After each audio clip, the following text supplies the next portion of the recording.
ओम नमो भगवते वासुदेवाय। सज्जनों, आप मार्कंडेय महापुराण के इस कथा में चाक्षुष मनु की उत्पत्ति है और उनके मनवंतर का वर्णन किया गया है। मार्कंडेय जी कहते हैं, मुने, यह मैंने तुम्हें 5वें मनवंतर की कथा सुनाई है। अब चाक्षुष मनु के 6ठे मनवंतर का वृत्तांत सुनो। ब्राह्मण वे पूर्व जन्म में ब्रह्मा जी के चक्षु से उत्पन्न हुए थे, इसलिए इस जन्म में भी उनका नाम चाक्षुष ही हुआ। राजर्षि महात्मा अनमित्र की पत्नी भद्रा ने एक पुत्र को जन्म दिया जो बहुत ही विद्वान, पवित्र, पूर्व जन्म की बातों को स्मरण कर रखने वाले और समर्थ थे। उस पुत्र को गोद में लेकर माता बारंबार पुचकारती और प्यार से बुलाती, स्नेहवश छाती से चिपका लेती थी, किंतु वह तो पूर्व जन्म की बातों को स्मरण रखने वाला था। अतः माता की गोद में पड़ा हंसने लगा। इस पर माता बोली, बेटा यह क्या, मैं तो डर गई हूँ। तुम्हारे मुख पर यह हास्य कैसा? क्या तुम्हें असमय में ही बोध हो गया है? क्या तुम कोई शुभ देख रहे हो? पुत्र बोला, माँ क्या तुम नहीं देखती सामने जो यह बिल्ली खड़ी है, मुझे खा जाना चाहती है। दूसरी ओर जात हारिणी मुझे हड़प लेने को तैयार है, यह दृश्य भाव से खड़ी है। उधर तुम पुत्र प्रेम के कारण अत्यंत स्नेहवश मेरी ओर देखती, बारंबार मुझे बुलाती और छाती से लगाती हो। तुम्हारे शरीर में रोमांच हो आता है, वात्सल्य स्नेह के कारण तुम्हारे नेत्र आंसुओं से भीग रहे हैं। यही शब्द देखकर मुझे हंसी आ गई है। माता ने कहा, बेटा मैं उपकार के लिए नहीं, प्रेम के कारण है तुम्हें छाती से लगाती हूँ। यदि इसमें तुम्हें प्रसन्नता नहीं होती तो इसका अर्थ यह है कि तुमने मुझे त्याग दिया है। लो, तुमसे प्राप्त होने वाले स्वार्थ का मैंने परित्याग कर दिया। यूँ कहकर वह बालक को वहीं छोड़कर सूतिका गृह से बाहर निकल गई। उसी समय जात हारिणी ने उस शुद्धात्मा बालक को हड़प लिया और उसे ले जाकर राजा विक्रांत की पत्नी के शयन गृह में सुला दिया।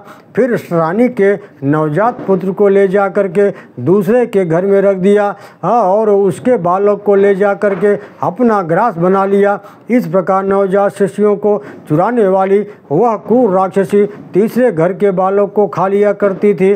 बालकों के चुराने और बदलने के कारण काम वह प्रतिदिन करती थी। राजा विक्रांत ने अपने घर में आए हुए बालक का क्षत्रियोचित संस्कार कराया।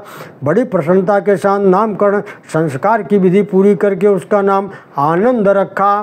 जब बालक कुछ बड़ा हुआ तब वह उसका अपनयन संस्कार करते समय आचार्य ने कहा, वत्स पहले अपनी माँ के पास जाकर उन्हें प्रणाम करो। गुरु की बात सुनकर बालक हंस पड़ा और बोला, हे गुरुदेव, मैं किस माता को प्रणाम करूं? जन्म देने वाली अथवा पालन करने वाली को? मैं राजा अनमित्र के घर में उनकी धर्मपत्नी गिरिभद्रा देवी के गर्भ से उत्पन्न हुआ, किंतु जात हारिणी ने मुझे उठा ले गई और यहाँ हैमिनी के पास छोड़कर इसके पुत्र को स्वयं उठा ले गई। फिर उसे भी विप्रवर बोध के गृह में ले जाकर उसने रख दिया और उनके पुत्र को हड़प कर भक्षण कर लिया।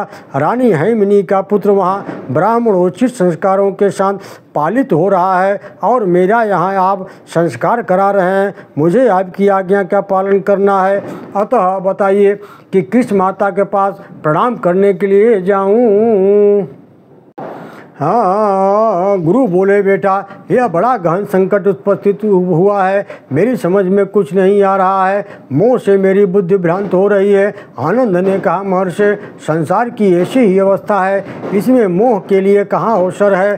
सोचिए तो कौन किसका पुत्र है और किसका बंधु है। जीव जन्म लेने के बाद ही मनुष्य का संबंधी होता है, किंतु मरते हुए उसके सभी संबंधी छूट जाते हैं।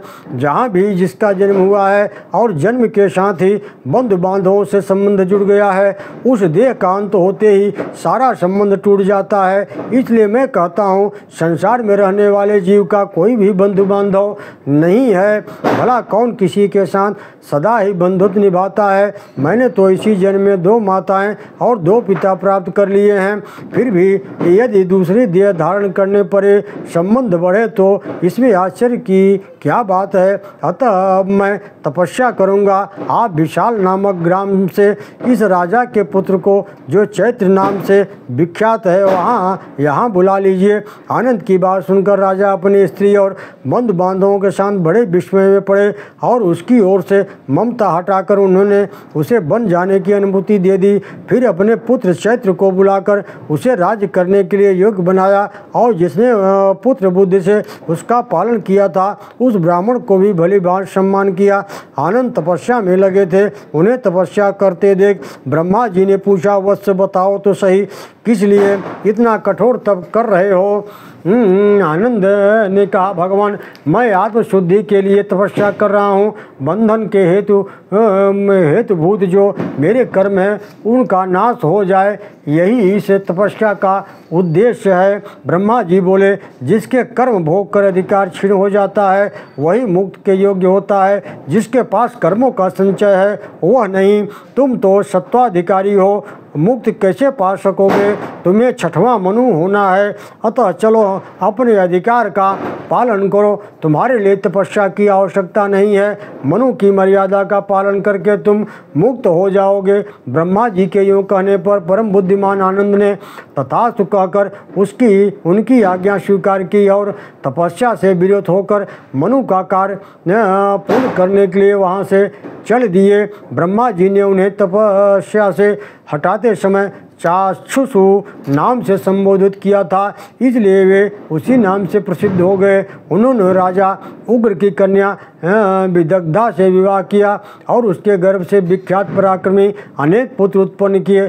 चाक्षुषु मनवंतर में आग्नेय, प्रसूत, भव्य, यूथक और लेख, ये 5 देवगण थे। इन सभी गणों में 8 देवताओं का सन्निवेश था। इन सब देवता में यज्ञ भोजी और अमृताश्रित है। इन सबके स्वामी मनोजव नामक इंद्र थे, जिन्होंने 100 यज्ञों का अनुष्ठान करके देवताओं का आधिपत्य प्राप्त किया था। उस समय सुमेधा, बिरजा, हविष्मान, उत्पन्न, मधु, अतिनामा और सहिष्णु ये 7 सप्तऋषि थे।